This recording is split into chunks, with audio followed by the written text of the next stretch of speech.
목회 선배님들이 말하기를 담임 목사는 우리 권사님들의 사랑과 기도가 만든다, 이렇게 얘기들 합니다. 목회 조력자들이 굉장히 많겠지만 우리 권사님들이 함께하는 영역들이 있어요. 그게 바로 사랑하고 권면하고 기도하고 위로하고 응원해주고, 교회 어머니와 같은 우리 권사님들, 오늘 하나님께 주시는 음성으로 잘 듣는 시간 되기를 원합니다.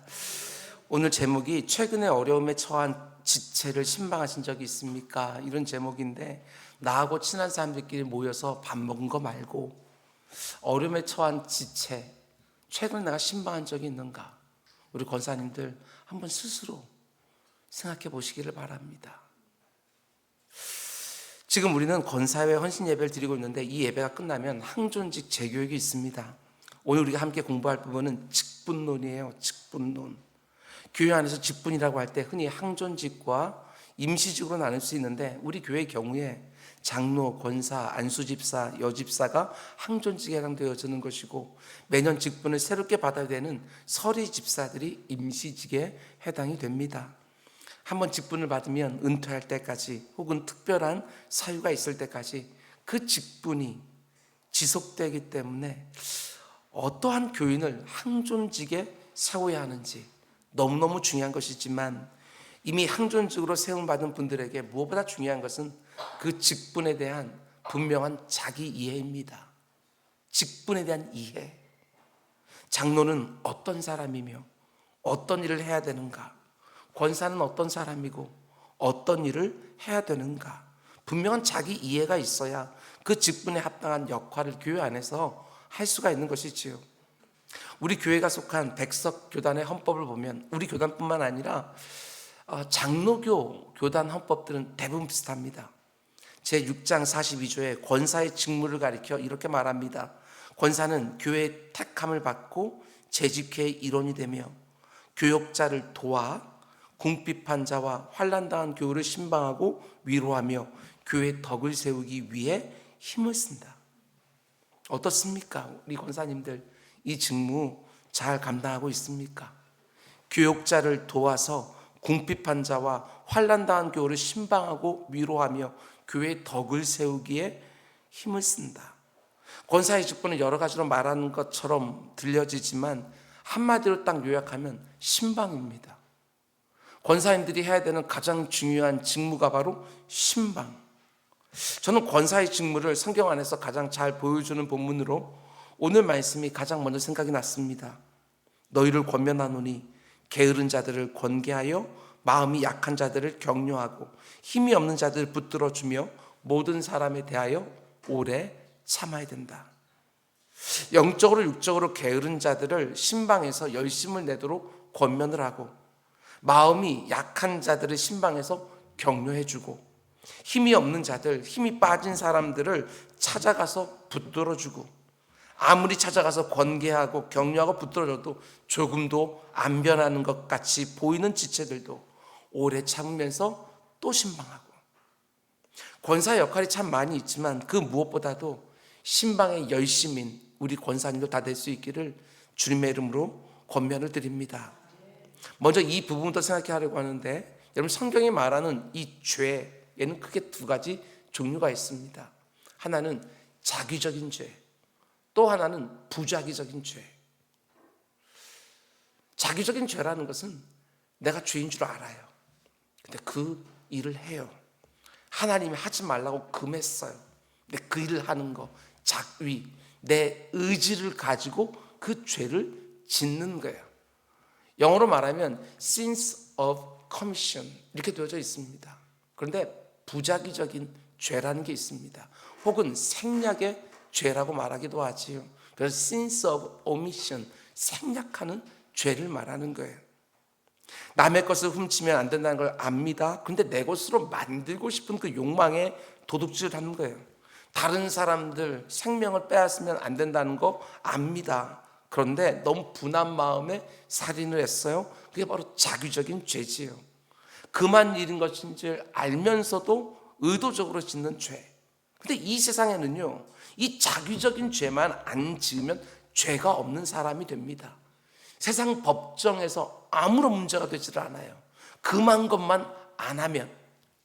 그런데 이 땅을 살아가는 우리 성도들은 자기적인 죄만 범하지 않으면 되는 것이 아니라 부자기적인 죄, 생략하는 죄도 범하지 말아야 된다.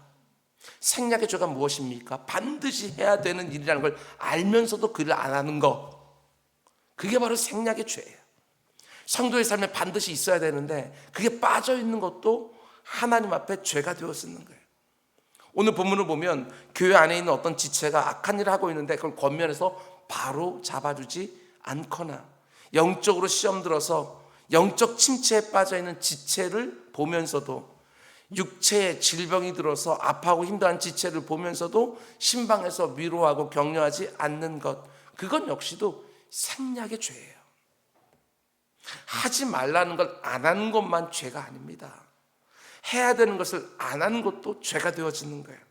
우리는 흔히 하지 말라는 것을 하는 죄를 훨씬 더 중하게 보고, 해야 되는 것을 안 하는 것은 그보다 가볍게 보기도 하지만 그렇지 않습니다. 하나님 앞에서는 둘 다 똑같이 매맞을 죄인 거예요. 야고보서 4장 17절에서 하나님 아주 분명히 말씀하십니다. 잘 들어보십시오. 사람이 선을 행할 줄 알고도 행하지 아니하면 그것도 죄니라.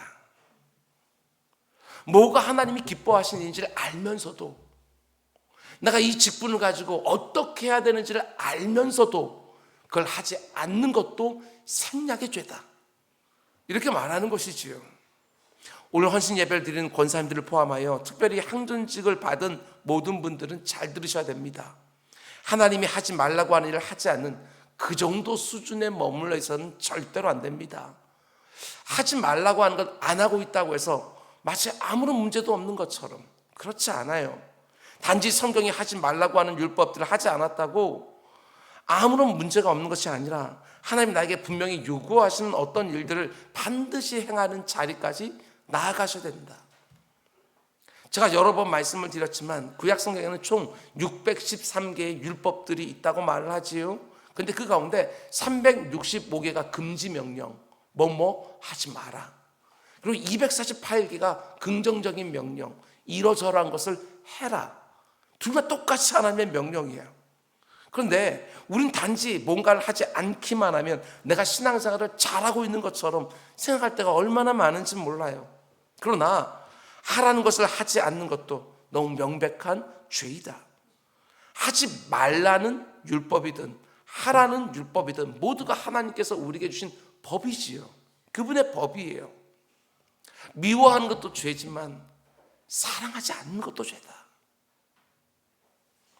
도적질하는 것들도 죄지만 하나님이 내게 허락하신 거, 그 안에는 어렵고 힘든 지체들을 위한 목도 그 안에 함께 주셨는데 내 것을 힘을 다해 흘려보내지 않는 것도 죄다, 이렇게 말하는 것이지요.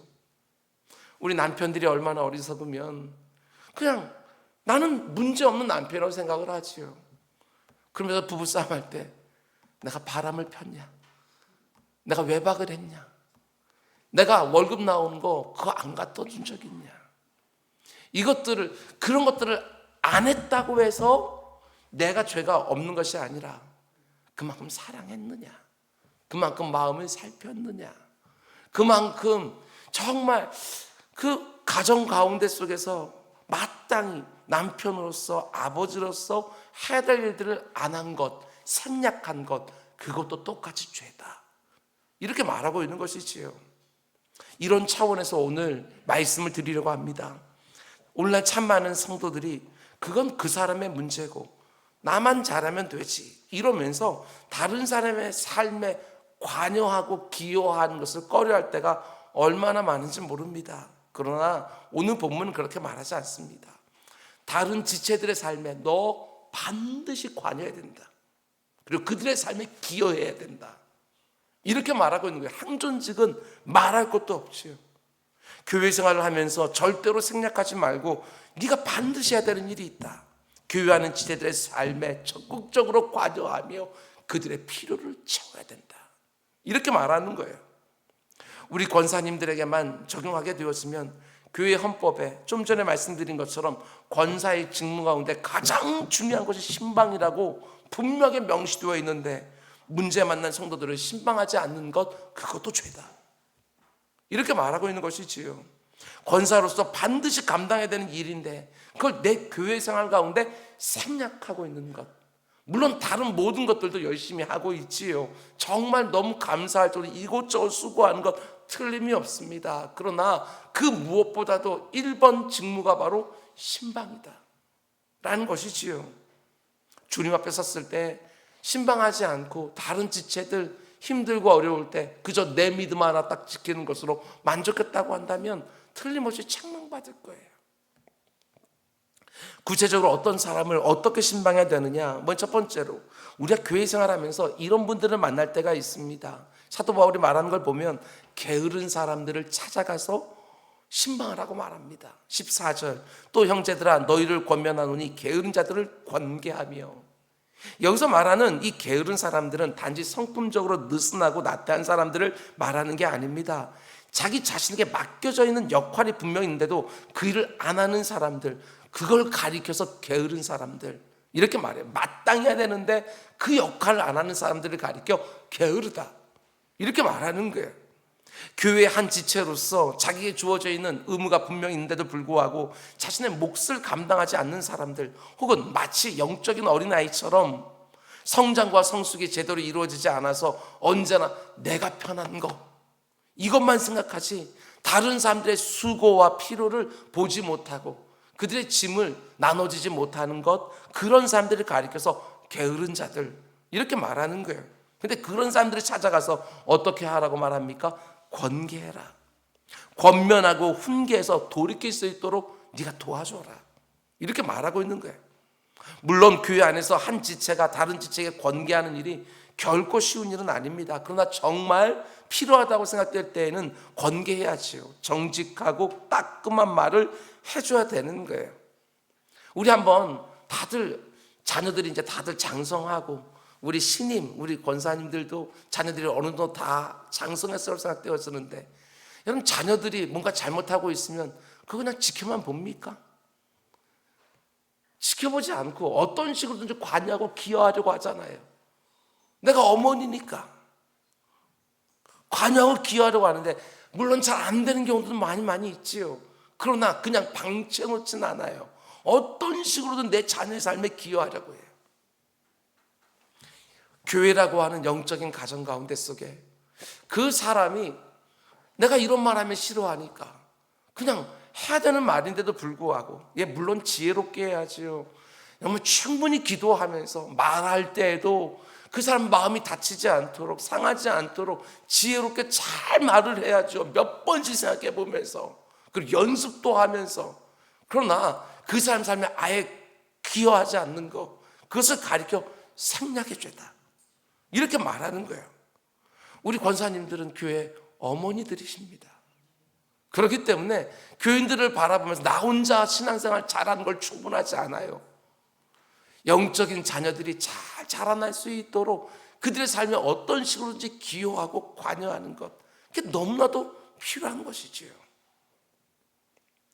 특별히 우리 권사님들 이 일 잘 감당해 주시기를 바랍니다. 담임 목사나 장로님들이 회초리를 딱 들어서 치리하기 전에 우리 권사님들이 그 회초리를 딱 가로막고 사랑의 눈물로 반드시 바로 잡아줘야지요. 그럼 이제 두 번째로 교회 안에서 또 이런 지체들을 신방해야 된다고 말합니다. 계속해서 14절 말씀 보면 마음이 약한 자들을 격려해줘라. 교회 안에서 다른 지체들에 비하여 정서적으로 영적으로 약한 지체들 여러분 다 보셨을 거예요. 조금이라도 힘든 일을 만나면 그분들은 쉽게 흔들려요. 권사된 내 입장에서 뭐 저런 이가 흔들리나, 이게 아니라 약한 분들이 계셔요. 그래서 정말 별일 아닌 것 같은데 흔들리는 거예요. 그게 무슨 그렇게 힘든 일인가 생각하는데 마음이 또 다쳐요. 빨리 위축되기도 하고 기복도 심해요. 한번 상처를 받으면 오래 가요. 얼마든지 툭툭 쳐낼 수 있을 것 같은데 그것을 가지고 몇 개월씩 교회를 안 나오기도 해요. 이런 사람들은 깔끔한 말로 권계하는 게 아닙니다. 그래서 위로하고 격려하고 응원해주는 방법으로 그 영혼들을 대하고 섬겨줘야 되는 것이지요. 하나의 답만 가지고 사람들 대하면 안 됩니다. 저마다 다 달라요, 형편들이. 그래서 정말 주의하면서 이 사람이 권계해야 되는 것인지, 이 사람을 격려해야 되는 것인지, 이것들을 생각하고 그 사람에 맞게 도와야지요. 신앙생활을 30년, 40년, 50년 오랫동안 하고 이런 일 저런 일 다 경험하면서 내가 생긴 답이 있는데 그 답을 가지고 모든 사람이 똑같이 다 갖다 내밀게 되어지면 그 가운데 얼마나 많은 사람들이 시험이 들까? 이걸 생각하셔야 되는 거예요. 그 사람에 맞게. 그 답도 때로는 답 전부를 한꺼번에 내는 것들이 아니라 그 가운데 지극히 일부만을 먼저 주고 그 다음에 조금 이따 주고 좀 더 크면 좀 더 주고 이러면서 한 영혼 한 영혼을 정말 성장하고 성숙시키는데 우리 권사님들의 역할이 얼마나 필요한지 몰라요. 천성적으로 약한 사람들이 있지만 이 땅을 힘있게 살아가다가 이런저런 일을 만나서 정말 그 어느 때보다 약해져 있는 그런 심령들도 있거든요. 그때 말 한마디가요 그 영혼을 살리기도 하고 죽이기도 해요. 지체들, 연약한 지체들을 만났을 때 절대로 모른 척하고 지나가지 마시고 반드시 그런 분들 신방에서 위로하고 격려하고 용기를 북돋아 주시기 바랍니다. 그런 분들이 누군가의 위로와 격려를 응원을 받지 못하게 되었으면 교회 안에서 자신의 자리를 잡지 못합니다. 항상 뒤쪽에 조용히 머물다 떠나는 것이지요. 그분들 역시도 하나님께 받은 달란트가 있는데 그 달란트를 사용할 수 있도록 자리도 세심하게 마련해 주고 격려하고 도와주면서 때로는 내가 안 해도 되는 일이지만 그분 세워주기 위하여 나도 그 가운데 속에 그 일을 같이 감당해 주고 내 시간을 내놓고 내 열정을 내어놓고 그러면서 사람을 세우는 우리 권사님들, 그런 분들이 많은 교회가 정말 건강한 교회지요. 우리 교회 권사님들이 꼭 하셔야 되는 일은 쉽게 두려워하고 연약한 사람들, 천성적으로 소심한 사람들, 후천적으로 낙심하여 주저앉은 사람들, 그 지체들을 세밀하게 위로하고 격려해서 주님의 몸된 교회 공동체를 위하여 자신의 역할을 제대로 감당할 수 있도록 힘을 다하는 우리 권사님들 꼭 되어주시기를 주님의 이름으로 축원을 드립니다. 세 번째로 14절은 계속해서 이렇게 말하지요.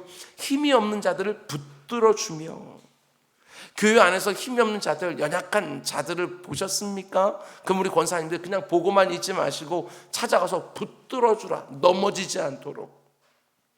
여기서 힘이 없는 자라는 것은요, 신앙 연륜이 짧거나 아니면 영적인 경험을 잘 하지 못해서 우리들의 힘은 어디서부터 오지요?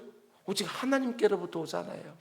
그런데 여기에 힘이 없는 사람들은 하나님께로부터 공급받는 힘과 능력이 뭔지를 아직 잘 모르는 분들이에요. 우리 권사님들은요, 뭔가 마음이 상한 일이 있어도 제가 크게 걱정하지 않아요. 그분들은 이미 어떻게 그 상황에 힘을 얻는지를 다 알아요.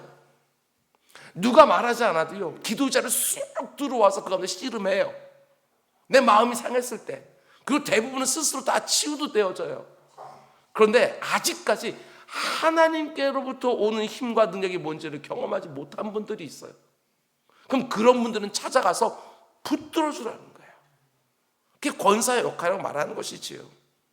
여러분, 교회라는 것은 어떤 특출한 한두 사람이 뭔가를 아주 전문적으로 잘하는 게 중요한 공동체가 아니에요. 교회는 같이 하는 게 생명, 이게 교회예요.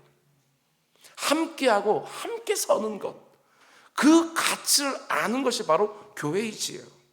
일을 잘하는 게 핵심이 아니에요. 일을 잘하지 못하는 것 못지않게 같이 하고 함께하는 게 핵심이지요. 강한 자들, 탁월한 소수가 다 하는 게 아니라 약하고 힘없는 자들도 자기들이 할 수 있는 역할들을 감당할 수 있도록 붙들어주는 공동체, 그게 바로 교회예요. 최근에 우리 여선교회 주관으로 해서 우리 바자회도 참 잘하지 않았어요? 근데 바자회에서 감당하는 것도요, 다 달라요. 열심히 없는 것들이 아니라 그 가운데 속에 어떤 분들은 몰라서, 또 어떤 분들은 어색해서, 어떤 분들은 그런 일을 안 해봐서. 그렇죠. 우린 다 해봤잖아요. 너무너무 잘. 교회에서 어떤 일을 어떻게 해야 되는지 너무너무 익숙하지만 그건 모르는 사람들이 있거든요. 그런데 그 가운데 속에 말 한마디 한마디가 그분에게는 아주 심한 상처가 될 수도 있거든요. 모두가 다 다르니까. 로마서 15장 1절을 보면 사도 바울은 이렇게 말합니다. 믿음이 강한 우리는 마땅히 믿음이 약한 자의 약점을 담당하고 자기를 기쁘게 하지 아니한다. 이렇게 말하고 있어요. 믿음이 강한 우리는 믿음이 약한 자들의 약점을 어떻게 해요? 마땅히. 시간이 나면 이게 아니고, 기회가 되면 이게 아니고 마땅히 네가 해야 될 일이라고 이렇게 말하고 있는 거예요. 그런가 하면 갈라디아서 6장 2절은 또 이렇게 말합니다. 너희가 짐을 서로 지라. 그리하여 그리스도의 법을 성취하라. 우리가 서로의 짐을 져줄 때, 강한 자가 약한 자의 짐을 져줄 때 비로소 그리스도의 사랑의 법이 성취되어지는 것이거든요. 지금 내 주변 한번 돌아보십시오. 오늘 예배를 드리셨는데 사람들의 얼굴 좀 세심하게 좀 살피셨습니까? 마음에 걸리는 분 없으세요? 오늘 그분의 얼굴이 왜 이렇게 어두울까? 아니, 항상 부부가 같이 있었는데 오늘 왜 따로 앉을까? 아니, 항상 밥 먹을 때 보게 되었으면 이곳에 모여서 같이 밥을 먹었는데 오늘 왜 저렇게 어두운 얼굴로 그냥 가버리셨을까? 이런 것들이 혹시 마음에 걸려서 저분 이번 주에 한번 연락해 봐야 되겠다, 이런 마음들을 갖는 사람들이 바로 이런 권사님들이신 거예요. 그래서 모든 성도들이 정말 기쁨으로 교회를 출입할 수 있도록 그 일 가운데 속에 내가 쓰임받는 거, 이 권사의 가장 중요한 사명. 우리 저기 장로님들 계시지만 장로님들 일 진짜 못하십니다. 자기 하나 얼굴 관리하는 것도 제대로 못하셔요, 우리 장로님들은. 근데 우리 권사님들은 그거 하셔야 돼요. 아버지가 애들 왔을 때 얼굴에 그 그늘을 잘 못 보더라도 엄마는 나중에 전화를 걸어요. 왜 이렇게 오늘 얼굴이 어둡니? 이게 엄마의 역할이에요. 교회 안에서 엄마들이 그 일들을 감당해 줘야 되는 거예요. 저는 교회 올 때마다 아침에 우리 권사님 기도해 주신 것처럼 그들 가운데 속에 지난 한 주간 동안 어떤 일들이 있었을지 그것들이 어떤 식으로 표가 나거든요. 그럼 그 표 난 것들을 붙들고 신방으로 가서 좀 붙들어 주려고 하는 이런 모습들이 우리 권사님들에게 가장 중요한 1번 직무다, 이렇게 말하는 것이지요. 마지막으로 이 부분은 원리에 해당되는 부분인데요, 우리 권사님들이 다른 시대를 찾아가서 섬길 때에 너무나 중요한 공통된 원리가 하나 있습니다. 그게 14절 맨 마지막에 나오는 모든 사람에게 오래 참으라, 이렇게 말합니다. 교회 안에서 다른 지체들을 대할 때 우리가 꼭 기억해야 되는 것은 오래 참음입니다. 오래 참음. 다른 지체들을 대하면서 오래 참지 않으면 사람들을 바르게 섬기거나 온전히 사랑할 수가 없습니다. 특별히 어떤 사람에게 우리가 오래 참아야 되느냐, 나의 인내심을 바닥나게 하는 사람들, 그런 사람들에 대해서 우리는 오래 참는 거예요. 우리가 신앙생활을 하고 또 교회에서 주일을 하다 보면 정말 내 인내심을 바닥나게 하는데 무슨 은사를 가진 사람처럼 보이는 분을 만날 때가 있어요. 아무리 사람들 잘 섬기겠다고 다짐을 해도 내 의지를 완전히 꺾어놓는 사람들이 정말 한 번씩 있지요. 근데 그런 순간에 오늘 이 말씀을 기억하라는 것입니다. 아무개 권사야, 오래 참아야 된다. 오래 참아야 된다. 앞에서 본 것처럼 그 사람이 게으른 사람이든 그 사람이 마음이 약한 사람이든 그 사람이 힘이 없는 사람이든 누구를 대하든지 가장 중요한 덕목 중에 하나는 오래 참음입니다. 오래 참음이 없이 누군가를 제대로 섬기고 사랑하는 것은 불가능하다 보면 틀림이 없습니다. 종종 성도님들이 저를 찾아와서 이렇게 말씀하실 때가 있습니다. 목사님, 제가 참을 만큼 참았습니다. 그럼 제가 뭐라고 대답할 것 같아요? 네? 답을 아는 분들이 그러셔요. 제가 참을 만큼 참았습니다, 이렇게 말하면 제가 그 마음은 충분히 받아요. 얼마나 힘드셨을까. 그러나 권사님 또 참으셔야 됩니다, 이렇게 말을 하지요. 그래서 그리스도의 사랑의 법이 그 오래 참음을 통해서 이루어지게 되어지는 거예요. 우리 주님 말씀하신 것처럼 70번씩 7번 참다는 게 도대체 뭔지, 정말 누군가를 사랑하고 섬겨야 되기 때문에 오래 참되 한계를 긋지 않고 그저 나를 다 내어주는 그런 분들. 그래서 그 위대한 고린도전서 13장 사랑장을 보면 제일 먼저 나오는 것이 사랑은 오래 참고, 이렇게 되어지는 거예요. 우리 권사님들께 다시 한번 부탁드립니다. 우리 성도님들 한 분 한 분에게 친정 엄마 같은 분이 꼭 되어주십시오. 친정 엄마 같은 그런 분들 오면 모두 다 가져가도, 와서 미운짓 다 해도 그 가운데 다 받아주잖아요. 그리고 얼마나 너 힘들었냐고 설거지 내가 대신 다 해줘. 이게 친정 엄마. 시어머니 같은 권사님들 없기를 바랍니다.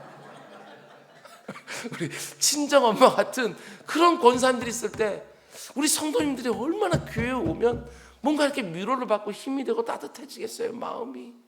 그런데 눈을 부릅 뜨고 그 가운데 뭐가 또 꼬투리 잡히는 거 없나 이렇게 찾게 되어지면 그 가운데 속에 집에 잘 찾아오질 않아요. 교회 생활에서 오래 참음은 단지 하면 좋은 그 정도가 아니라 반드시 해야 되는 필수 사항입니다. 그 불편한 관계를 통해서 내가 권사다워지는 거예요. 그 불편한 관계 속에서 오래 참며 섬기면서 내가 진짜 권사로 만들어져 가는 거예요. 제가 여러 번 간증을 했는데, 제가 지금 올해로 19년 담임 목회를 하잖아요. 근데 제가 가장 많이 목회하면서 배운 건 뭐냐? 2가지라고 말씀을 드렸어요. 하나는 오래 참음이고 또 하나는 온유라고 하는 거. 이 2가지를 제일 많이 배웠어요. 저희 사모가 당신 많이 변했다고 얘기를 해요. 그게 다른 것 중에서 아니라 정말 오래 참다는 게 뭔지 좀 알 것 같아요. 온유한다는 게 뭔지 조금씩 더 많이 배워가는 거예요. 왜? 오래 참음과 온유가 없으면 목회는 못하니까. 사람들 다 쫓아내고 말 테니까. 이게 오래 참음과 온유라는 거예요. 오늘 헌신 예배 드리는 우리 권사님들, 무엇보다도 오래 참음으로 모든 지체들이 자신의 자리에 딱딱 설 때까지 절대로 지치지 말고 찾아가 주세요. 그분들이 찾아올 때까지 기다리지 마시고 꼭 찾아가 주세요. 그리고 한 사람 한 사람이라도 그냥 다가가서, 저는 개인적으로요, 우리 권사님들이 이렇게 모여서 점심때 식사하는 거 너무너무 좋아하지만 좀 매주마다 그렇게 안 했으면 좋겠어요. 우리 권사님들 자리 좀 바꿔가면서 그 가운데 속에 그냥 거기 좀 낯설어 보이는 분들 좀 찾아가서 우리 권사님들 가서 또 밥도 좀 같이 먹어주시고 얘기도 좀 나눠주시고, 그리고 다음 주에는 그 얘기 나눈 거 기억했다가 한번 기억해서 또 한번 말씀해 주시고, 이런 것들이 얼마나 중요한지 몰라요. 마음이 넉넉한 권사, 마음이 따뜻한 권사, 오기만 하면 그저 내 힘든 거 다 말해주고 싶은, 그래서 다 나눠서 이렇게 나눠주고 그냥 좀 거기서 좀 위로 좀 받고 싶고 또 이렇게 어리광도 좀 부리고 싶은 그런 권사들, 우리 교회 안에 많아지게 되었으면 그 가운데 교회가 분위기가 얼마나 바꿔질까, 이런 생각들도 해보게 되었습니다. 담임 목사도 많이 격려해 주시고 기도도 많이 해주시고, 그리고 여러분 구역에 속해 있는 분들뿐만 아니라 교회 안에서 좀 자리를 잡지 못하는 분들 많이들 신방들 하셔서 그 한 분 한 분들이 자기 자리 잘 잡을 수 있는 일에 쓰임받는 우리 권사님들 다 될 수 있기를 주님의 이름으로 축원을 드립니다. 우리 함께 기도할까요? 사랑이 많으신 아버지, 감사합니다. 우리 권사님들이 수십 명입니다. 아버지 하나님, 그 권사님들이 한 분 한 분 정말 한 달에 한 분 정도씩만이라도 찾아가게 되었으면 우리 교회 안에 얼마나 멋진 일이 일어날까, 이런 생각을 하게 되었습니다. 오늘 설교 제목으로 최근에 문제 만난, 어려움 당한 그런 지체들 찾아간 신방한 적이 있느냐고 묻는 제목을 받았습니다. 내 모습을 바라보면서 내가 그러지 못했구나, 이게 권사의 1번 직무인데 내가 교회 생활하면서 이 부분을 생략하고 있었구나. 아버지 그 깨달음을 더 허락하여 주시고, 우리 권사회가 모이면 힘들고 어려운 분들 서로들 이렇게 나눠가지고 서로 찾아가 보고 정말 모든 것들을 하나씩 세밀하게 챙기면서 그 가운데 교회가 전체적으로 따뜻한 어머니의 품을 경험할 수 있도록 주님 은혜 베풀어 주시옵소서. 이 모든 말씀 예수님의 이름으로 기도드렸습니다. 우리 함께